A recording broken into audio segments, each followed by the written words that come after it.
to all that matters, what material matters. This is what matters to me and what should matter to you. And if it don't matter to you now, then maybe it'll matter to you later. But I believe that this is going to matter to you now. This is a brother that I have in the studio today. I've been trying to get him for a while. I'm lying, but you know, this is his debut release, so I'm going to just push him like that, or whatever his name is. Michael Antoine. What's up? What's up, bro? How you doing? I'm good. How are you? Good. Good. Tell the people who you are. Well, my name is Michael Antoine. I'm from right here in Detroit, Michigan. And I just love music, and I love making good music. You made some excellent. Boy has vocals to kill for. Okay, so so you're credited as a singer-songwriter. Yes. Right? Okay. So when has it become to a point where you're starting to take it serious? Is there a story behind that? Yeah, a small one. I started taking it serious when other people started to notice that I actually had some talent when it came to singing. Mm-hmm. I started off as an instrumentalist. I started off playing the flute when I was 8 years old, and the only place that I felt comfortable singing was in church. So that's where I did all my singing. You know, that's where everybody goes to sing. And even if you can't sing, you can always sing at church, and everybody will accept you. Right. So I kind of kept my singing talent to myself for a long time, for years as a matter of fact, up until my senior year of college. That's when I started going a little publicly with it, and I started getting a lot of positive feedback. Everybody really thought I had talent. Mm-hmm. So I moved back to Detroit, and I was introduced to this open mic. Where were you at before? I was in Louisiana. Louisiana, okay. So once I graduated, I moved back to Detroit, and I was introduced to an open mic at a bakery called Good Cakes and Bakes, and they called their open mic Sweet Speak. So, you know, I decided to use that platform to be more comfortable singing. So was that your first time performing besides church? No, it wasn't. Okay. No, it wasn't. But we're talking about you being noticed though. Right. I wanted to take it outside of the church because, you know, I was getting all these accolades and everything from everybody saying, you know, what are you gonna do with your talent? My answer was always nothing, because I just wanted to be a teacher. So when they would say, hey, what are you gonna do with your voice and everything? And I would be like, nothing. They would look at me like, but you could be doing something, you know what I'm saying? So I decided to take that, and I decided to use Sweet Speak as a platform to become more comfortable singing in front of people. Okay. Yeah. You know, outside of church. Right. So once I started doing that, you know, people started making me feel good. I got more accolades and everything like that. And then so my brother had noticed a video that I posted up on Facebook of me performing at the open mic. That's Sweet Speak. He called me and he said, you know, well, how serious are you about this singing thing? You know, is this something you can see yourself doing for a living? And me, I was just like, you know, at this point I'm like, you know, why not? You know, let's give it a try. So he sent me 3 tracks. I picked one of them, and I just went to writing or whatever, and I sang it for him. He liked it. We went to the studio, we recorded it, and now we got my single. Cool. How hard was it to the process of getting it on iTunes? You didn't start off on iTunes. You started off on Google Plus, or was it something? Not Google Plus. What is it? Google Play. Google Play. No, well, Google Play is like iTunes. It's just the Android form of iTunes. Oh. Okay. So I actually started off with just going places and singing it. Okay. You know, and the first place I performed it was, of course, Sweet Speak, because I had got comfortable singing there. So I sung it there, and you got real comfortable. I did. Because you went in. I was at that performance, as a matter of fact, and I remember the reaction afterwards. Yeah. Can you explain that? It was very. That moment. It was very overwhelming, because I take singing as a talent that is very personal. You know, people can come out of the womb, I feel, with a talent to sing, you know. Instruments is something you kind of have to learn, you know what I'm saying? And then if people aren't good at it, they can always quit, you know. Right. But singing, if you are blessed with the gift of singing, and somebody tells you that you can't sing, to me that's equivalent to telling me that I'm ugly. So like, singing is something that's just very personal. And then when you write a song that's yours, you know what I'm saying, and then you sing it and people don't like it, that's very hurtful and discouraging. Because it becomes your baby. Well. exactly. So, you know, we've gotten past the point that people think I can sing. Now, do they think, you know, can I write a song and will the people like it? Mm-hmm. So I sung it there, and I introduced it as my own song that I wrote myself, and like people actually liked it, and it was so overwhelming that I literally like wept and cried. You know what I'm saying? It was like somebody had died, but you know, it was just the fact that I sung a song that I wrote and everybody likes it. It was an overwhelming response. Right, and I even had somebody come up to me and say, "Hey, who's the artist that sings that?" You know, I tried. They was looking for it. I tried to Shazam that. Yeah, and I'm like, you can't Shazam that because it's my song. Yeah. You know what I'm saying? That's what's up. That's what's up. I remember when the very first time that I heard it was, of course, when you performed it there at Sweet Steak. And after you got off of it, the tune was just still in my head. And I heard other people singing it too. It was like, you only heard it here one time, but it's such a catchy tune, especially for R&B. You know, you got a lot of pop that has catchy tunes, but it's very rare that you find like R&B with such a catchy tune. Yeah. You know, and you can just listen to it over and over and over again. Well, I learned that through just like watching like different documentaries and stuff on different artists. And one of the main ideas that always sticks out, especially between songwriters, they say the hook is what makes your money. So you should make your hook catchy and rememberable, because that's what people are going to remember. Okay. You know that makes sense. Yeah. So you said that earlier you wanted to be a teacher, or are you a teacher now? I am certified to teach. I taught for a year, but right now I just kind of took a break from the classroom. And you teach? I teach music. Music? Vocal lessons? I teach a children's choir at a church, and I also teach an adult choir at another church, at my home church in Romulus. And my degree is in instrumental music education, and I generally teach like middle school or high school. Okay. Can you give me a mini lesson? Yeah, I give you the first thing that we tell our beginning vocalists that that when you sing, we want a tall sound. Okay, so one clue that I let you know to remember that is, yes, we want to sing tall, and no, we don't want to sing wide. So you know wide goes this way. Yes, this is the right way to sing. Okay. Okay. So what I would tell you to do is put both your hands on your cheeks. Open your mouth, and now your mouth has automatically formed that tall shape, so when you sing, ah, you have that tall sound that we're looking for. Ah. Right. So how do you do it wide? Well, we don't want to do wide. We don't want to do it wide. Wide would make you sound very flat, an over-exaggerated form of country. So it can make you sound sharp or flat, but it will make you sound like this. That was perfect. Was it really? Yeah. You think I can sing? Yeah. Give me all. Oh. You almost got it. Yeah, that was good though. Oh, almost. Like almost got it. That was good. Okay, let's see. So, how long have you been singing? I've been singing since I was 8 years old. 8 years old? Mm-hmm. What was the first song that you've heard that just got you? Just the first song that I've heard that just like made me feel a certain way. Yeah. It was like you say, I've been feeling some type of way. It was Lord, I'm Available to You. We learned it when I was in the Sunday school choir at church. Oh really? Mm-hmm. Sing a little bit of it. It goes, you gave me my hands to reach out to men, to show them your love and your perfect plan. You gave me my ears so I can hear your voice so clear. I can hear the cries of sinners, but cannot wipe away their tears.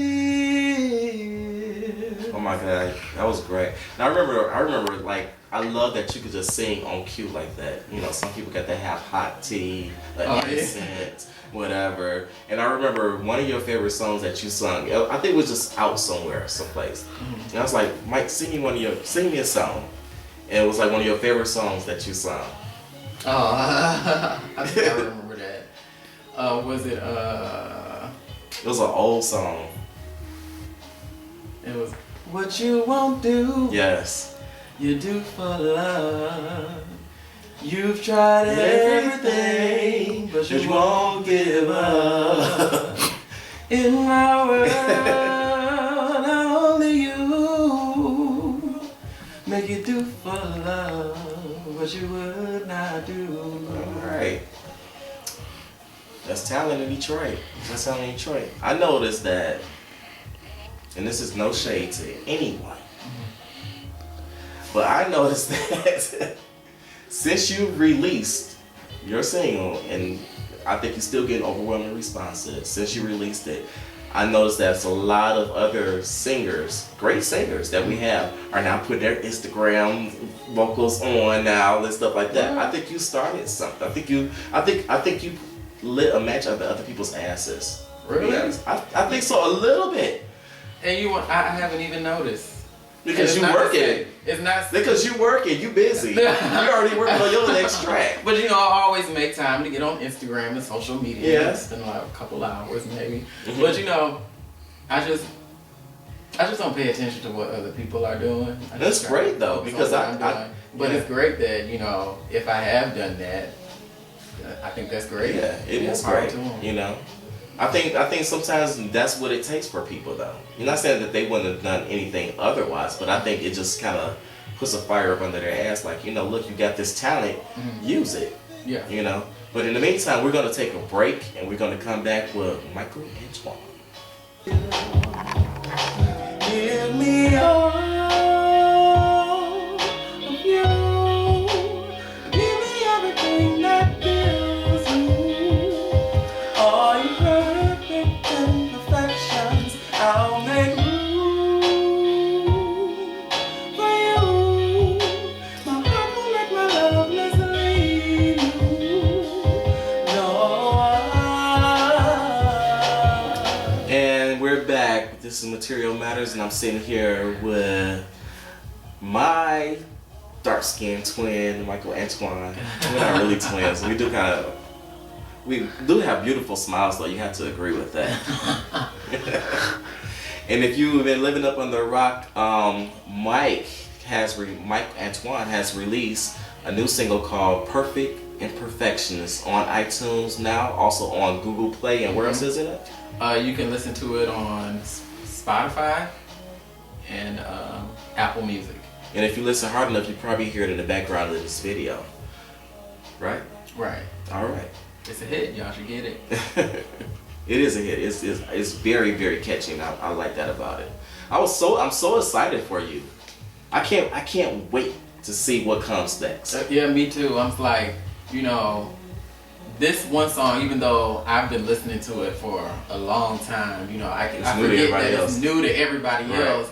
And so, like, this is like, now that we put it out there, it's the beginning for this song, and I'm just kind of excited just to see where it goes to. Now, do the track come first, or does the lyrics come first? Like, how do you? What's your process? For me, the track comes first, okay, and then I'm inspired by the track what to write. Okay. So tell us about this song, "Perfect Imperfections." What can you explain to the audience about what it means? This song basically means getting to know somebody, you know, getting to know all of them. I want to know what your pet peeves are, you know, I want to know your hobbies, what makes you mad, how I make you mad, you know what I'm saying? Things like that, you know, because sometimes in relationships, there's always one person that's willing to expose more of themselves than the other. Right. And then there comes a time to where you're like, okay, you know, all of this, you know, about me, tell me something about you, you know, tear down your wall, you know, I want to know what makes you tick, I want to know what makes you happy and everything like that. So that's basically what the song is talking about. Perfect Imperfections. I was trying to dissect just those two words together earlier, and I think I got all confused, but you explained it so well. Perfect Imperfections. So it's like, you know, I want to know your flaws and all. Right. It's the male version of flaws and all. Right, because, you know, those flaws are your imperfections, but they make you perfect to me. Oh, that's sweet. It's like a Hallmark card. Yeah. But it's one part in your song that kind of like maybe side eye a little bit. And it's the one was like when you crawling on your knees. Oh yeah. I mean, that's he's like, oh yeah. I mean, you know, that's kind of out there. That's kind of like some I guess, some freaky stuff. Yeah. But you know, if that's part of who you are, let me know that. You saw though, you know when you crawling on your knees. I'm like, okay. And that came out of like, I'm like, okay. All right. So you said that you were a vocal coach or teacher. Which or coach or teacher? I prefer teacher. Teacher. Okay. So have you taught anyone that you felt that their vocals were better than yours naturally? No, because mainly who I teach are children. Not even you do the adults. Oh, mainly is he. Mainly I teach children. Yeah. So have you had any kids that's just like you're just not gonna make it? Quite a few. But then it's just not. But then I've had some really exceptional children who who outweigh the kids who are. I'm like, you just here because your mama said you had to come. So you need to do something. You will not be hanging in the streets. Right. Yeah. Yeah. So, like, what's been like the worst child or person with like vocal disability? Okay. Because I mean, not naming them, but I'm saying like what was the experience? Like, how did you get past like if you're a coach or a teacher? Mm-hmm. Like, how do you get past like? You just have to find what works for this particular student. Because I do instrumental and vocal. Yeah. I think my hardest just challenge. Go on a flute. Here, just take this instrument. Don't use your vocals. Just use your breath. My hardest challenge was a kid who was learning how to play the trumpet, and he was actually tone deaf. So what I had to do was literally sing in his ear for him to finally match the pitch that everybody else was on. Yeah. What exactly is tone deaf? Because people say that I'm tone deaf, and I have to disagree with that. Okay. But like when people say tone deaf, I'm like trying to well, how's that? What's tone deaf? Like sometimes this is what I feel that it possibly is. You can correct me. Mm-hmm. Like say that you listen to yourself speak. Like even if I look back at this video. Mm-hmm. And I'm like, that ain't how I thought I sound. No, that's not tone deaf. Okay. Tone deaf is kind of like real deaf. With deaf people cannot hear as good as people who can normally hear well. They can hear it. Right. Okay. But some of them can hear a little bit. Okay. Tone deaf is if I sing a note and you're singing any kind of note nowhere near what I'm singing. Mm-hmm. 9 times out of 10, you're a tone deaf because you can't hear that pitch that I'm singing. But what if you can hear the pitch? They just don't have it in their voice to do it. Well, if you can hear the pitch, you will hear it in the voice because you will come as close as you can to matching that pitch. You know what I'm saying? Even if you have to sing your falsetto or if you have to go way down into your lower register. Okay. Well, do a tone and then I'm gonna try to match it. Okay.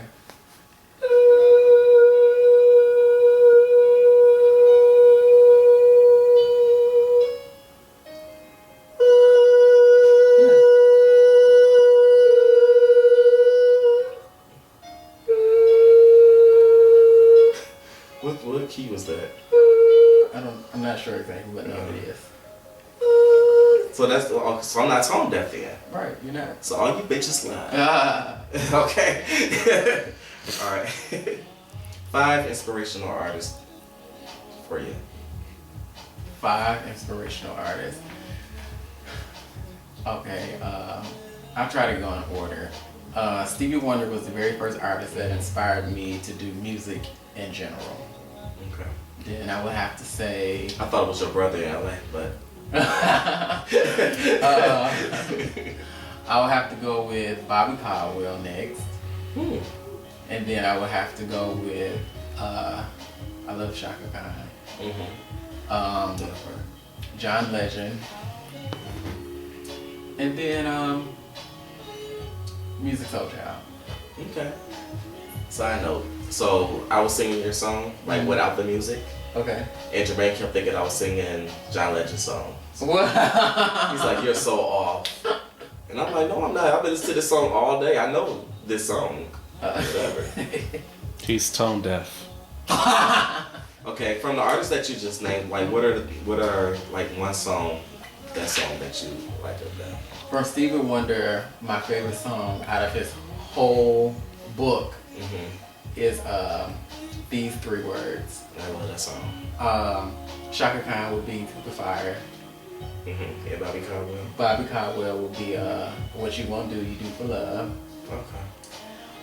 Music Soul Child, my favorite song would have to be Girl, Don't You Know It's Beautiful. So Beautiful.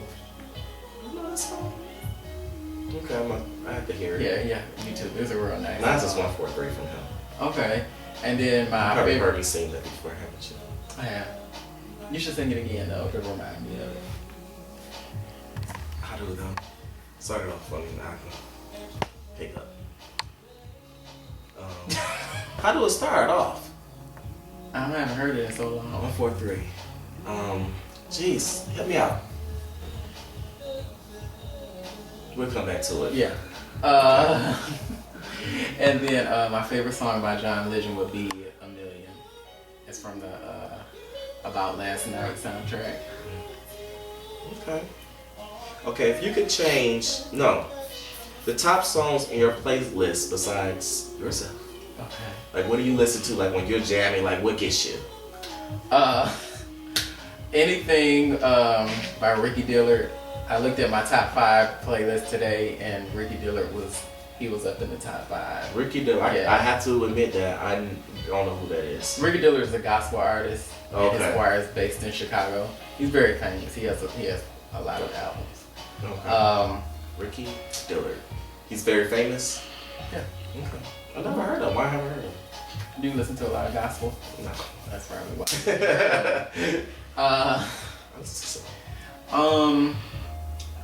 Beyonce. I really love that song. I can't think of it now. I listen From to Beyonce? it. I listen to it all the time. It was on her latest album. You got Ghost. You got Blow. You have Drunken Love. Is it slow? You're Mine. You're Mine. Jealous. Jealous. We're almost there though. Haunted. The one she wrote for her daughter. Blue. No, that's not the one. Really? Okay. Well.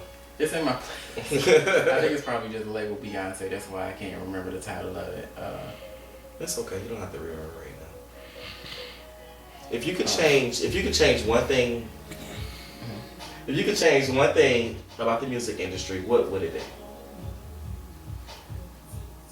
If I could change one thing about the music industry, it would definitely be how they develop artists, as far as, putting them in the correct genre and, the type of music they sing. Yeah. I think we would have a lot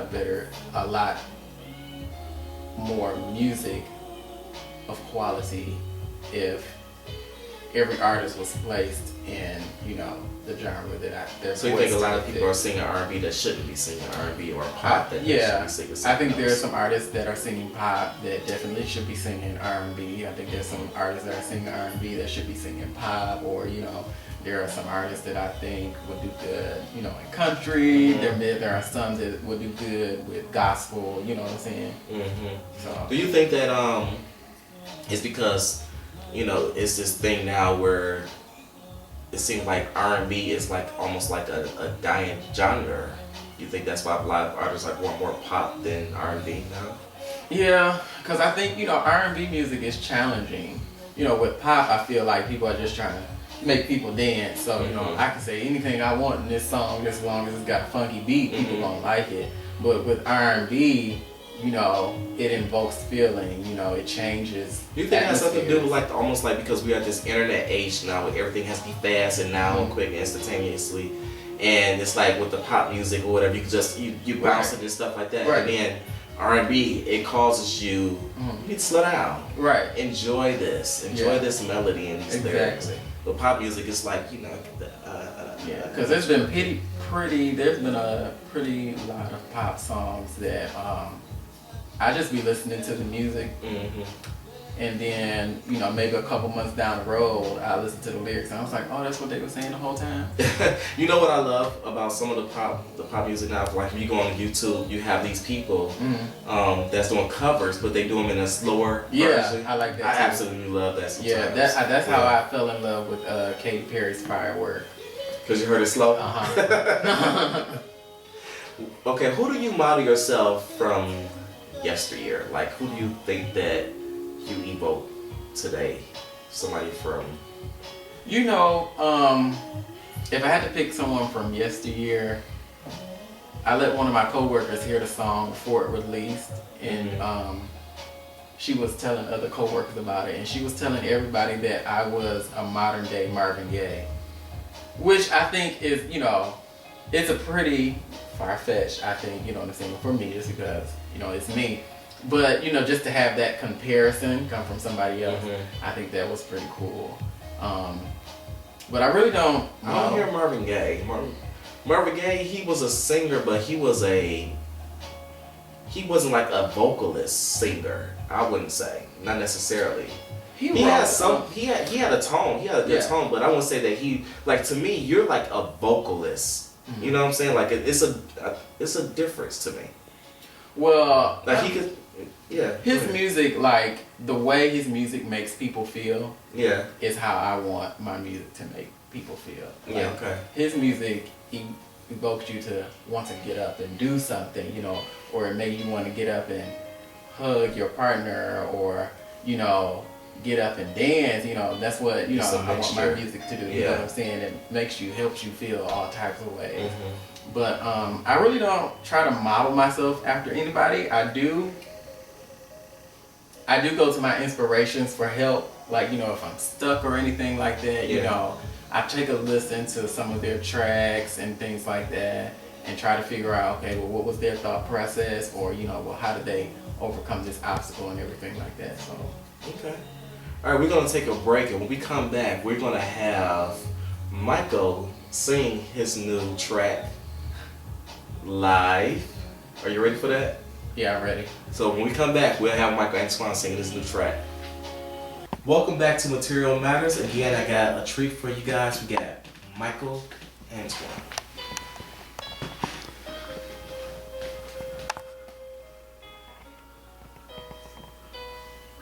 Yeah, yeah, yeah. Give me all of you.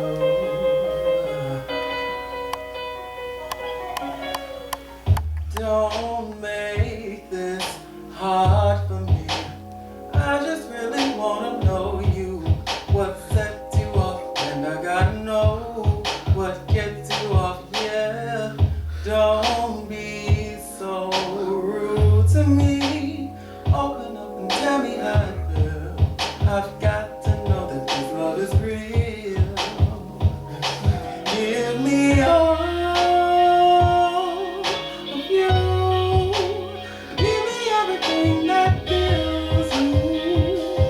All your perfect imperfections, I'll make room.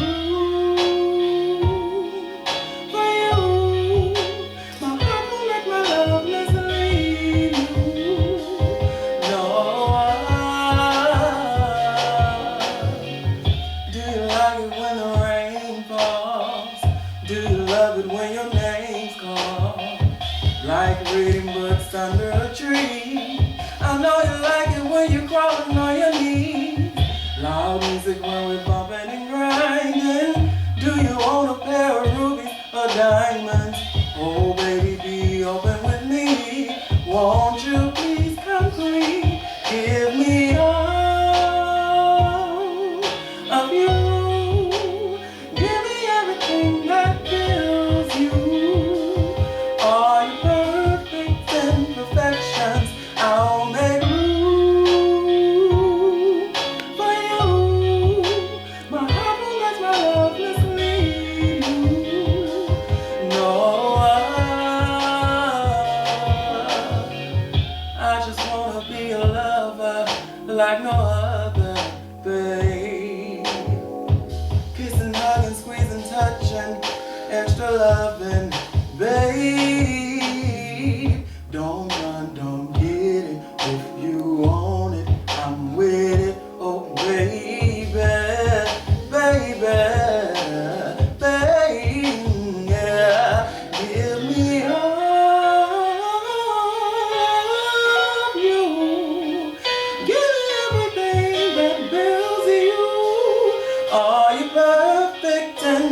imperfections, I'll make room just for you. My love won't let my heart mislead you. No.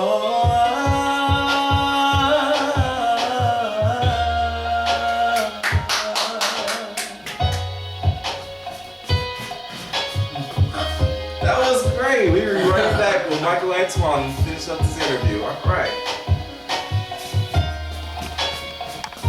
Welcome back to Material Matters. Oh my God, that was such a treat. That was such a treat. Woo! Didn't y'all just love that? Real R&B. That's what I'm talking about. Real R&B. I hope. Just tell me, what are your career goals? My career goals right now, you know, I like to plan short term, long term. My Yeah. short term goal is I want to be able to perform and win an award at the Detroit Music Awards.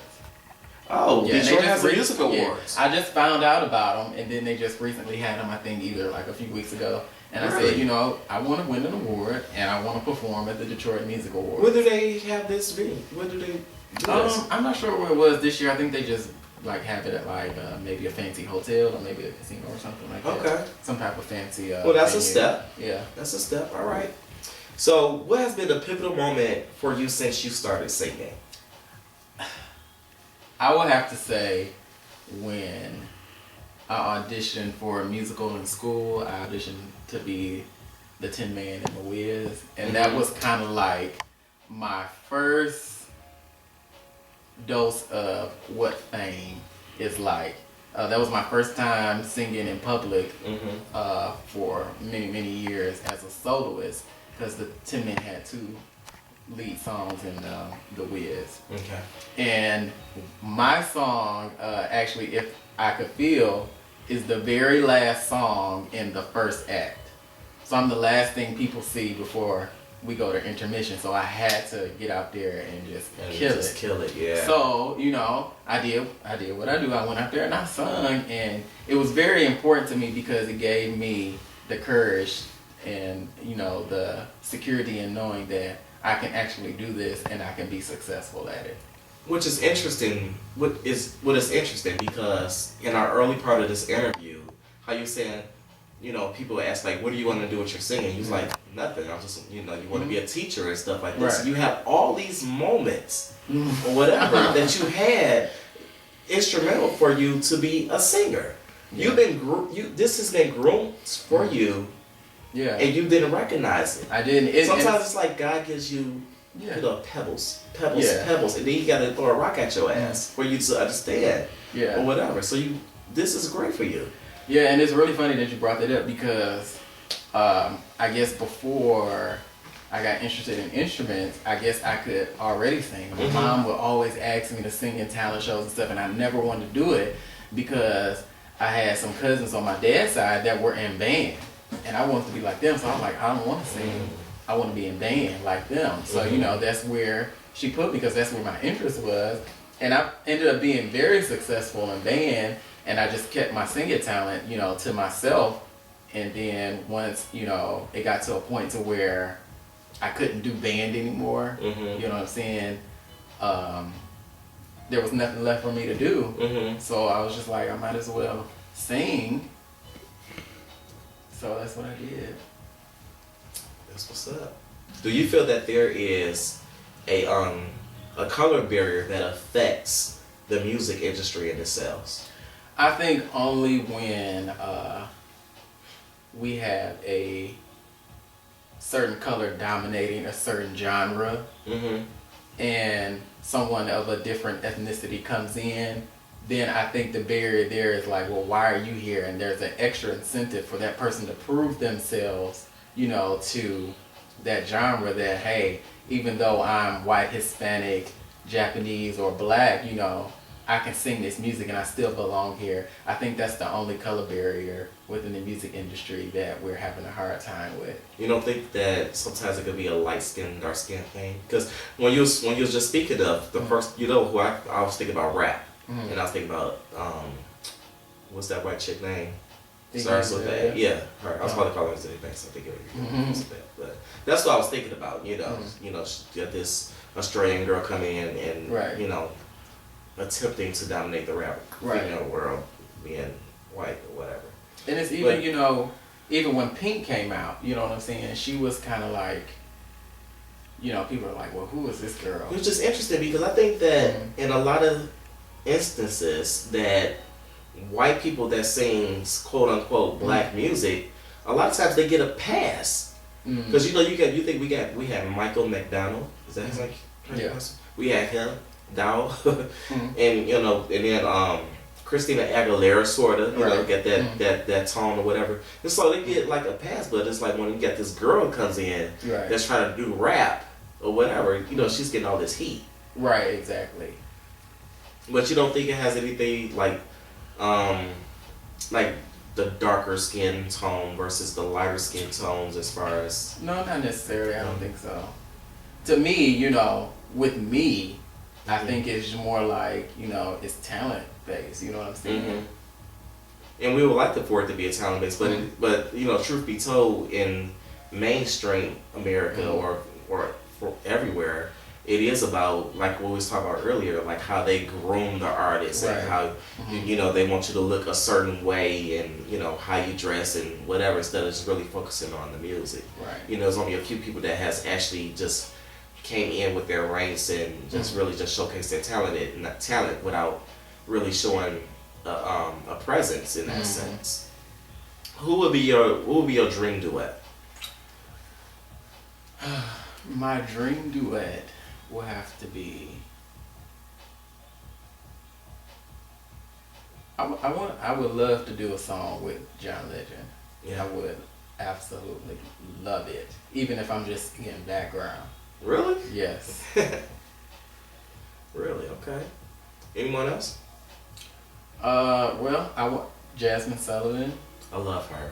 Lauryn Hill, Jessica Simpson. Jessica Simpson. Yeah, I think Jessica Simpson is an awesome singer. She's an awesome singer, but I wouldn't okay. Out of everybody, I wouldn't expect you to say Jessica Simpson though. Jessica Simpson. Why Jessica Simpson?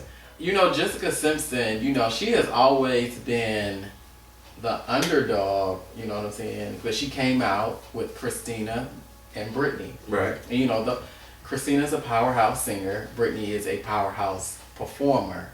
And then you had Jessica, and nobody really paid attention to her because, you know, those two came out before her. They were all the same age and they were already... Was she a Disney girl? Who? Jessica Simpson. No, but get this, she auditioned with Britney and Christina for the Mickey Mouse Clubhouse, and she didn't get the part.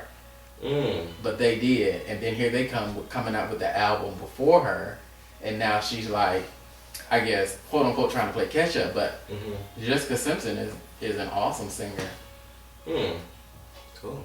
Okay, so when your iTunes is a big platform. It is.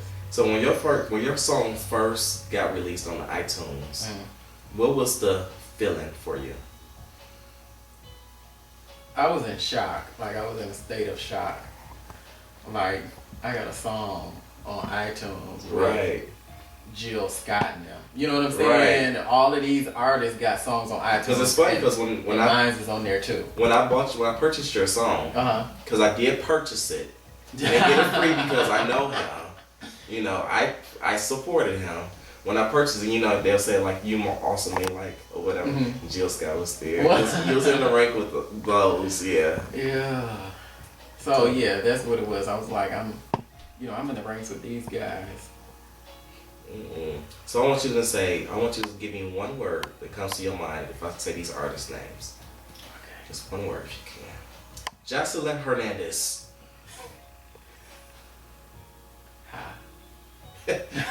K. Michelle. K. Michelle. You said hi for Jocelyn Hernandez. Ooh. No, this is not a good pause. I mean, this is a good pause. It's not a bad pause. Okay. It's a good pause. Because I like K. Michelle singing. 90s, because she gives me a 90s feel when she sings. Sierra. Entertainer. Michael Jackson. King. Janet Jackson. Queen. Whitney Houston. Flawless. Okay, that's good. So who is your favorite male and female artist? My favorite female artist will have to be Shaka Khan. I just love her. Okay. Uh, Have you ever seen her perform? no, I haven't, not yet. Oh, you got to do it. You know, you gotta see her as soon as next time she come here or wherever. You gotta go see her. I never seen her either, but you know, We gotta go see this her. time is going by. My favorite male artist. There's so many, but I do have a favorite. Like, Material Matters. yeah, it's like, you know, I know, and I said his name a lot during the interview, but he just inspired me so much. It would have to be John Legend. Like, John Legend. I mean, he's just so inspirational. He was like one of the first guys that came out that was like singing songs that I would actually sing and that I could could see that. sing. Yeah, You know I what could I'm see that. saying? Yeah. Because at first it was just like, you know, none of the other guys, it was like a big gap in between Mm-hmm. them just singing whatever to guys that were actually singing about stuff, and it was actually melodic, it had harmony, you know what I'm saying? It was musical music, if that makes sense. You know what I think people also what connect them to artists is when they think that they could sound like that artist when they sing. So not saying that you sound like John Legend, but I know that for me, like if I think I can match your voice and sing your song or whatever, then that like becomes one of my favorite songs or one of my favorite artists and stuff like that. And I may be all off key or anything like that, but I think a lot of people do that. Like if you can sing their song and you think you sound good singing it, you automatically like it. Yeah. For some crazy reason. I think it's mental or something. That's good. So this was your first interview. So any thoughts that you want to leave the audience with? I just want you, the audience, to know. I just want you I don't know what to say, to know. You caught me off guard with that one. I just want to thank everybody for their continued support, and I would like to encourage anybody else that's out there who may, you know, be wanting to push their music out there to just go ahead and do it. There's nothing to it but to do it, and just thank you very much. Please be looking for more music from me in the future. And again, this has been Material Matters, and this is Michael Antoine. You can pick his music up on... You can pick it up on iTunes or Google Play Music. It's only 99 cents. Just search for Michael Antoine, spelled capital M-I-C-H-A-E-L, capital A-N-T-I-O-N-E. Get on it. It's less than a cup of coffee. Everybody got 99 cents, period. Again, this has been Material Matters. This is what matters to me, and this is what matters to you. Pick that up. Thank you. Peace. Thank you for having me. Oh, you're welcome. Thank you for coming your first interview. I appreciate it. Give me your